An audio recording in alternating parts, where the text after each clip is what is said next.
Give it up for Amy Learmonth!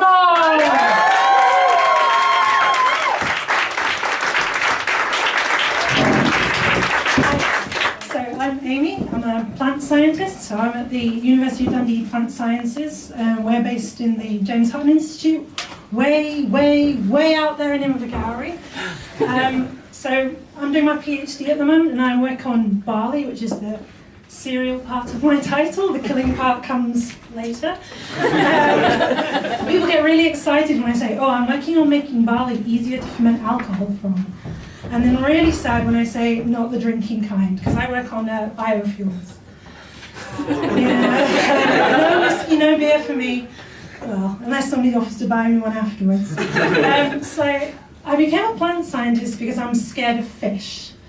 I realise it's not obvious correlation, so if you'll allow me to elaborate. So my childhood was filled with natural history books that had things like Deadly Monsters of the Deep and the Sea's 10 Deadliest Killers, all of which managed to convince me I was going to step on and die from a deadly tropical stonefish on holiday at the beach at Ayr. Yeah. Basically, I'm petrified of touching a living fish.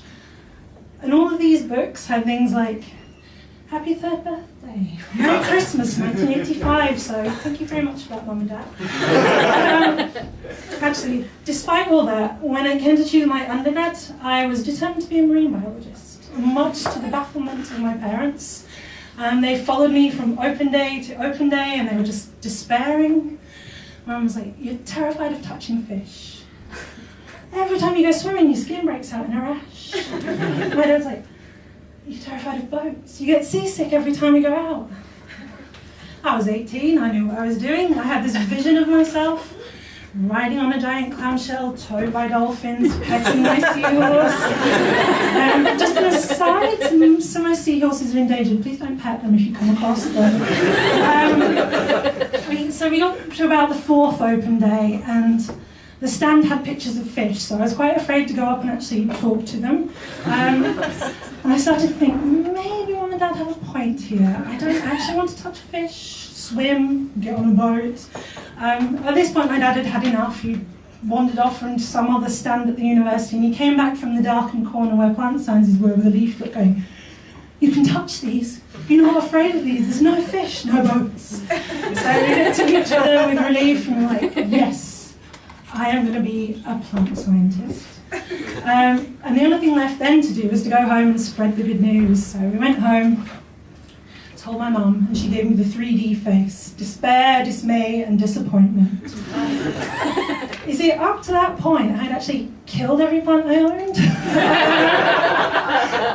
Yeah. So I had, when I was about 14, I got a little ornamental orange tree for my birthday. I loved that tree. I watered that tree every single day. And then I was like, oh, I don't think this is an aquatic plant. So I was like, I had to fix this, and I put it on the radiator to dry it out. So it rotted, it dried, and then it died.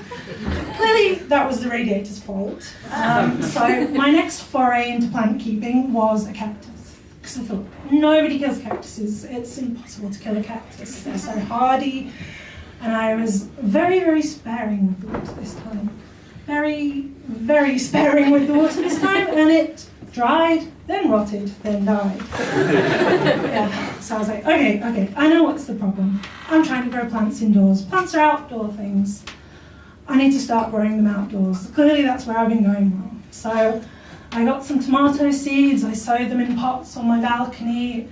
Oh, they were strong, they were healthy, it was going so well, it was verdant out there.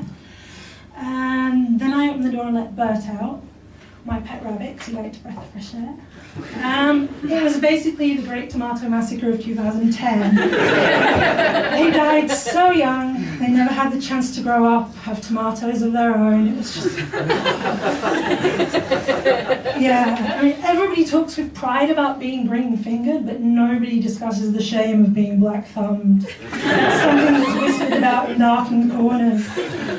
So you can see why my mum was questioning the decision to become a plant scientist.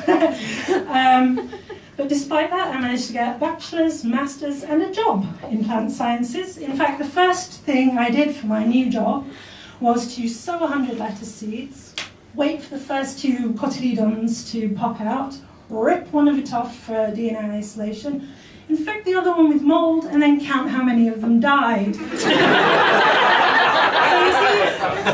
you see, you worry for nothing, Mum. I made a career out of plant slaying. All that early training actually paid off big time. The company that I worked for was a large global agrochemical business who must not be named. And there are a few people out there who are none too fond of us. And so, as part of my job, I received plenty of training on what to do if protesters ever came. We had protocols, we had procedures, all very, very highly technical. So if you saw them in the street, you were to cycle on by.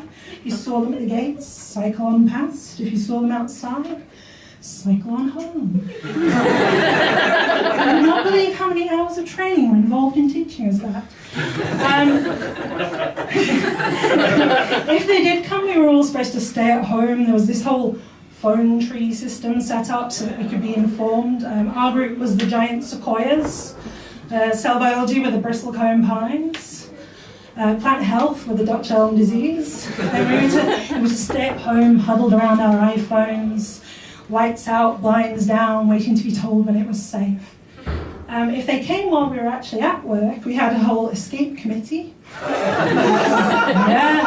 assembled, they had a route planned, we were to dash across the fields, tunnel under the dike, and then crawl through the drainage canals on our bellies. We had sympathetic farmers set up along the route with sustenance and shelter available. We used the greenhouse number 10 at the back to grow our own camouflage, and we had colleagues over in America who were poised to come and sort it all out for us. It was termed Operation Vegetable Stall. It was already very, very, very World War II. So eventually, when we had all these plans, all these committees, and we went about it in a very scientific manner, and they came and they had their Asteraceae and the ranunculus in their hair, waving about their helianthus flowers and their branches of Olea Europaea, and smelling of burnt hemp. So they danced up the road and up to the gates. All that time, all that effort, and they came on a bloody Saturday. No epic bid for freedom, no heroic sacrifice required, and worst of all, no bloody day off. Sodding protesters. That's me, so thank you very much, and enjoy the interval.